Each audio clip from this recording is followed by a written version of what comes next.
Iara-mivavaka isika rehetra. Eny misaotra midera mankalaza anao izay Andriamanitra satria Andriamanitra velona ianao sady Andriamanitra izay tompony hery sy ny fahefana rehetra hatramin'ny taloha indrindra ka ho mandrakizay.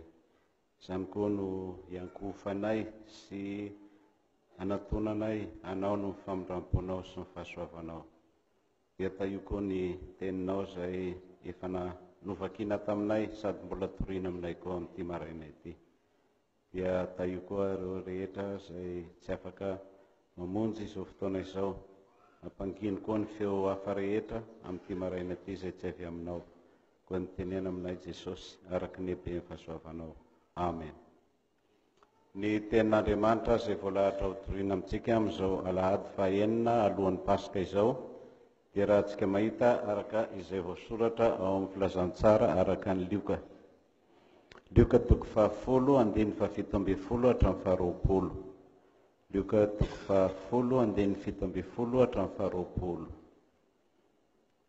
Rehefa samy nahita sika dia toy izao ny vaky teny amin'ny anaran'i Jesosy. Ary ny fitopolo lahy niverina tamin'ny fifaliana ka nanao hoe, Tompo, na dia ny demonia aza dia nianaki anay noho ny anaranao. Fa hoy Jesosy taminy, izaho nahita ny Satana latsaka avy tany an-danitra tahaka ny varatra. Indro efa nomeko fahefana nitsaka mianarana sy maingoka sy andresy ny hery rehetra hananany fahavalo ianareo, ka tsisy hampaninina anareo akory. Kanefa aza mifalisa ianareo satria manaiky ianareo ny fanahy, fa mifalia satria voasoratra any an-danitra ny anaranareo. Riray masonao manamasinana amin'ny fahamarinana, fa ny teninao ny fahamarinana. Amen. Ry fiangonana malala ho aminareo rehetra ny fahasoavana sy ny fiadanana avy amin'Andriamanitra raitsika sy Jesosy Kristy Tompo. Amen.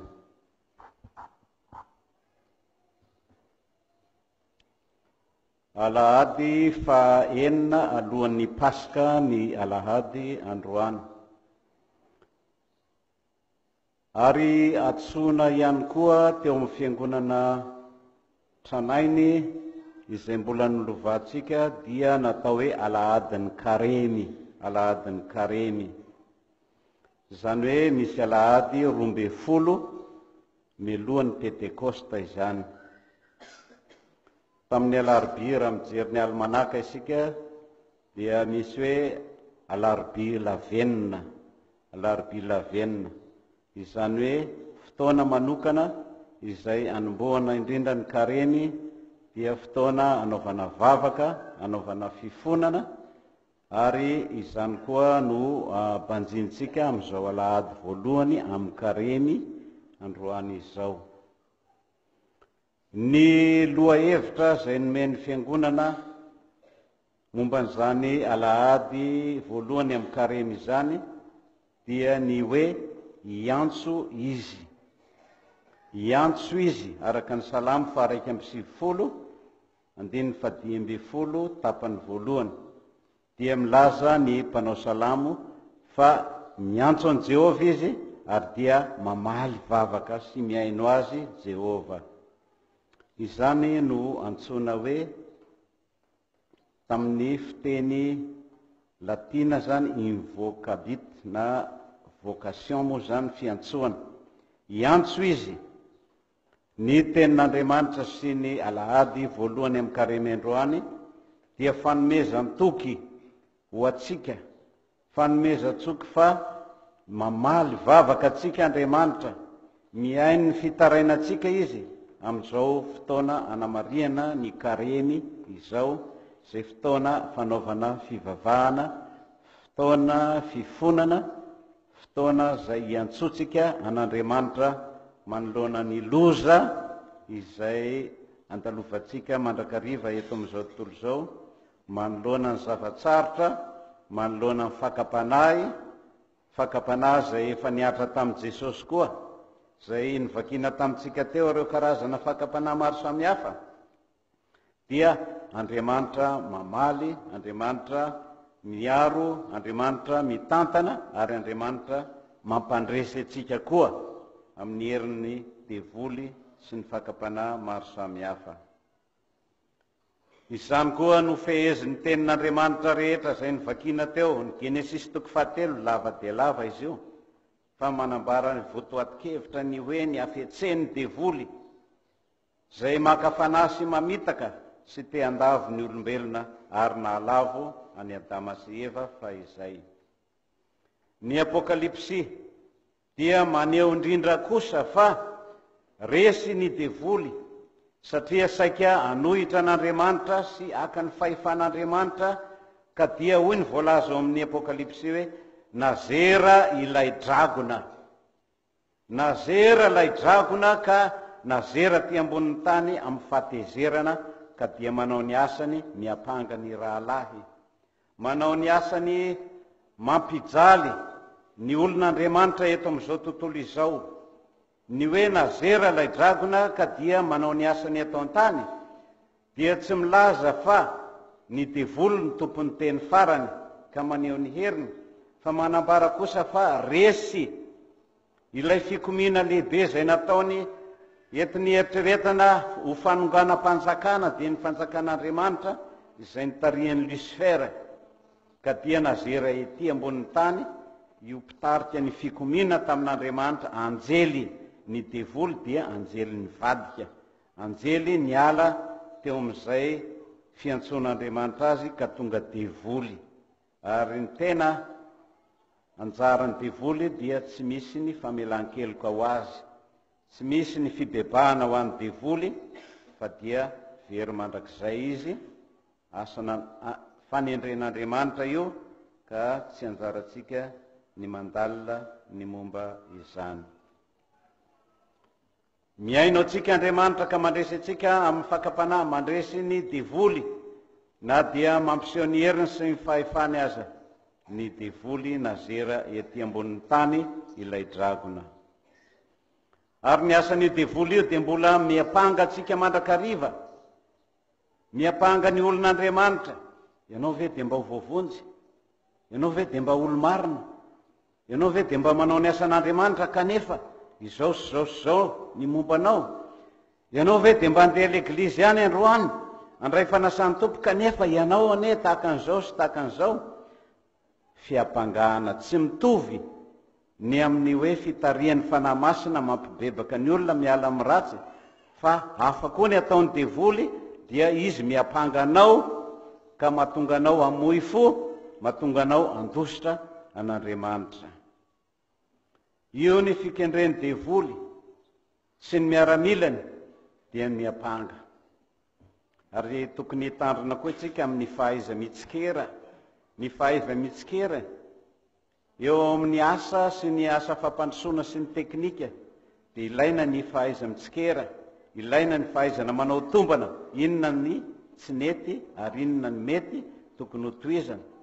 Kanefa koa mila mitandrina isika fa misy ny atao hoe tsikera izay manapotika, tsikera izay entan'ny fankahalana sy ny tsy fitiavana, ka amin'izany dia ahitanao ny kileman'ny namanao, ka tonga fitaovana amin'ny devoly ianao, tonga lasa mpiapanga, miray toerana sy miray fomba amin'ny devoly, ka tsy miapanga sy mahatsiaro ny fahalemenao fa mitsikera ny namanao.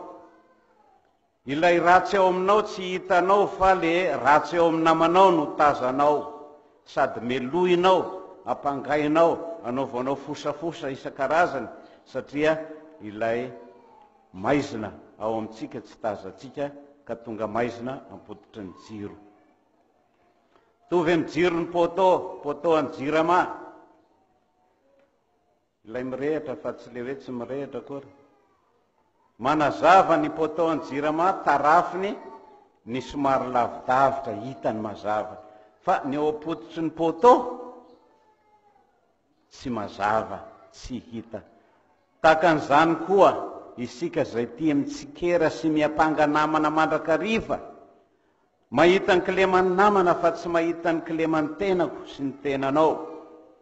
Dia hoy Jesosy izay tsy nanota taminareo, tamin'ilay vehivavy azo ny jangajanga, satria ny lehilahy rehetrarehetra dia efa nitana vato amelezana n'ity vehivavy janga ity, dia efa niomana hitora-bato dia nanontany an' Jesosy mba hangalana fanahy azy hoe ahoana ny hevitrao fa ny lalàny Mosesy dia torahana vato izay azo atanana mijangajanga.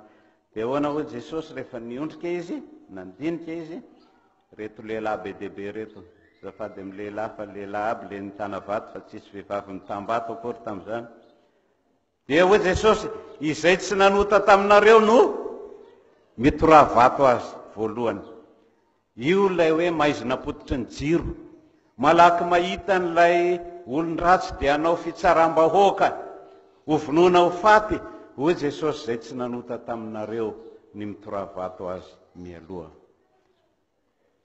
Izany no ampieritreretin'ny teny izay anjarantsika androany, dia ny amin'ny hoe mandresy ny asan'ny devoly miaraka amintsika koa Jesosy. Tsy tazominy ho azy samy rery ny fandresena, fa homeny antsika koa mba andresentsika ilay toetra miapanga sy mankahala ao anatintsika.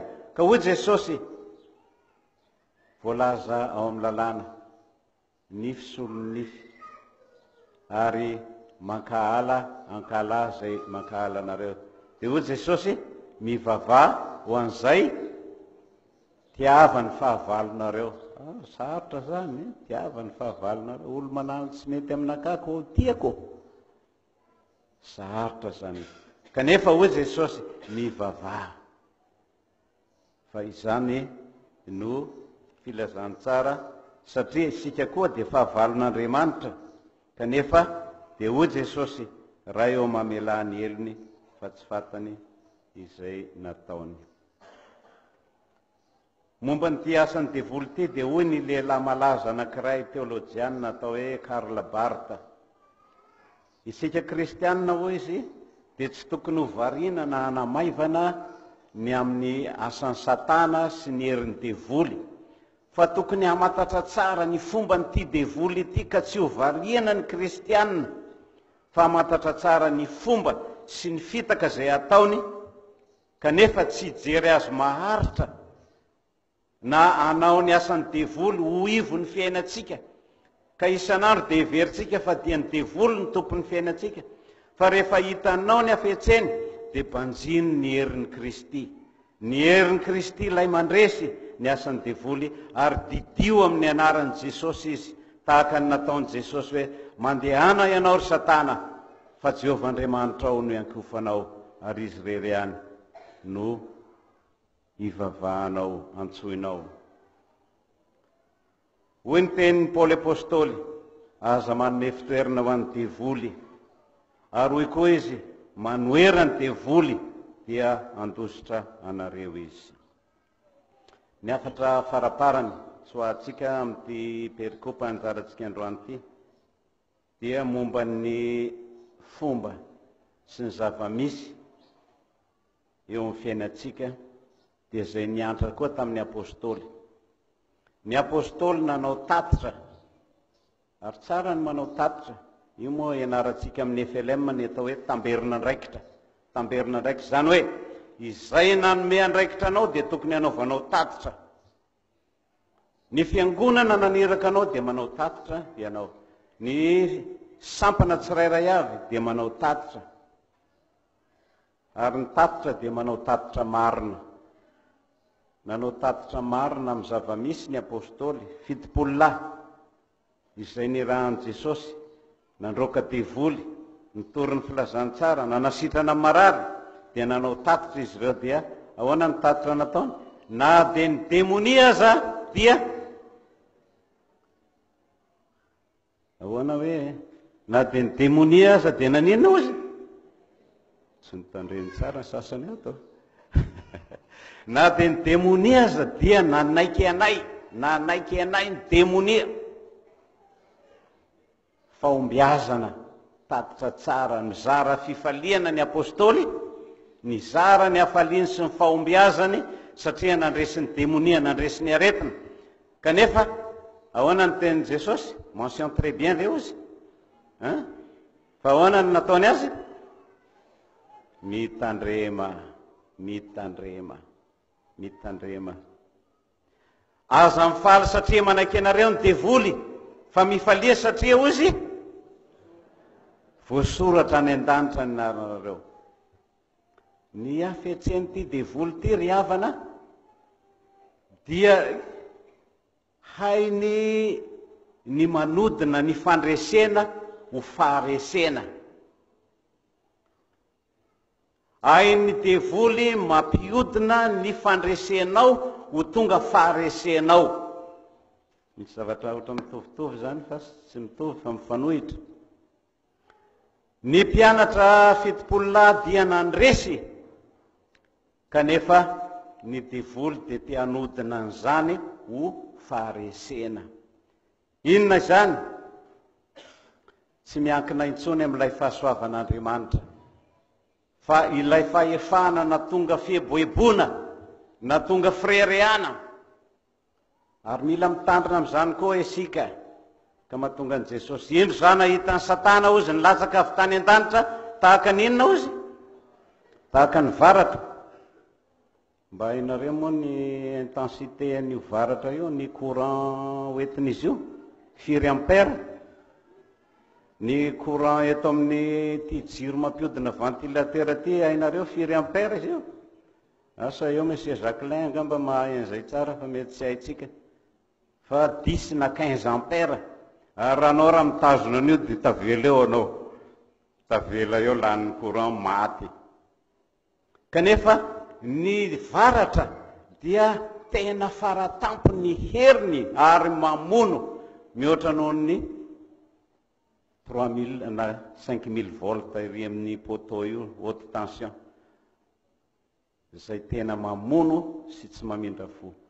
Ka io herin'ny devoly io tompoko, na dia mahery aza, dia efa nifatorany Jesosy, efa noreseny ilay nazera tahaka ny dragona ety ambonin'ny tany ampijaly ny olon'Andriamanitra, ampikorotana izao tontolo izao, dia devoly izay efa migadra senina izy io, ka na dia masika aza tahaka ny amboa. Asa nareo mba miditra amin'ny misy an'ireny trano misy chien méchant. Aloha izy atao teny français ohatra zay dia tsy mandratra ny feo. Ya chien méchant.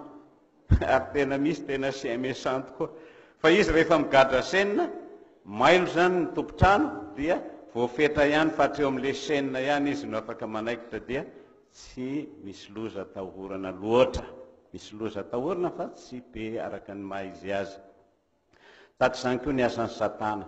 Natao an'Andriamanitra ho resena izy io. Natao an'Andriamanitra tsy handetika anao amin'ny famoizam-po, tsy natao hanjakazaka ka hitondranao amin'izay lalana tsy araka ny sitrapon'Andriamanitra, fa natao an'Andriamanitra ho resinao, satria Jesosy nefa nandresy azy teo amin'ny hazo fijaliana. Ary ny rano zanak'ondry no nentin'ny anjely nandresy ny devoly. Aza mifaly satria manaiky anareo ny devoly. Ny fahefana dia mampirearea ka mampitandrina an'izany koa izao tenin'Andriamanitra izao. Tsy manome tsiny ny mpanao politika atsika fa ho avy zao ny propagandy. Ho avy ny propagandy, izahay dia manao an'izao, manao tatitra isan-karazany, tamin'ny andronay dia tahaka an'izao, izay ankehitriny dia tahaka an'izao. Ary raha tsy mahay mandokadoka ny mpanao politika ianao, tsy mahazo raha aminazy. Atsika ty zao dia tokony mba handeha handokadoka mpanao politika mba hazo vola amin'ity fanitarany ity. Kanefa mbola tsy nanao an'izany tsika, fa aleo mandeha amin'ny fahalemena mba hitondra fandresena, fa Andriamanitra mahay zava-magaga izay tsy haintsika. Ka dia mifalia satria voasoratra any an-danitra ny anaranareo, hoy ny teny izay nambaran'i Jesosy. Io no tsy azo kosehana, na ino asa ataony devoly, na inona hery ampiasainy, tsy hainy kosehana, tsy mana fahefana hikosoka ny anarana voasoratra any an-danitra izay niraisinao tamin'ny batisa, dia mafiorina io. Ka hoy ny teny amin'ny Salamo 7:7, indro efa vita tomboka vatsa eo am-pelantanako ianao, ka tsy ho levina sy tsy ho voafafa ny anaranao. Io no ifalio, mifalia satria voasoratra any an-danitra ny anaranareo. Voninahitra ny eo an'Andriamanitra raisy zanaka ary fanahy masina izay hatramin'ny taloha indrindra ka ho mandrakizay raisy ny fitahiana. ho aminareo rehetra ny fahasoavan'i Jesosy Kristy tompo sy ny fitiavan'Andriamanitra ray ary ny firaisana ny fanahy masina. Amen.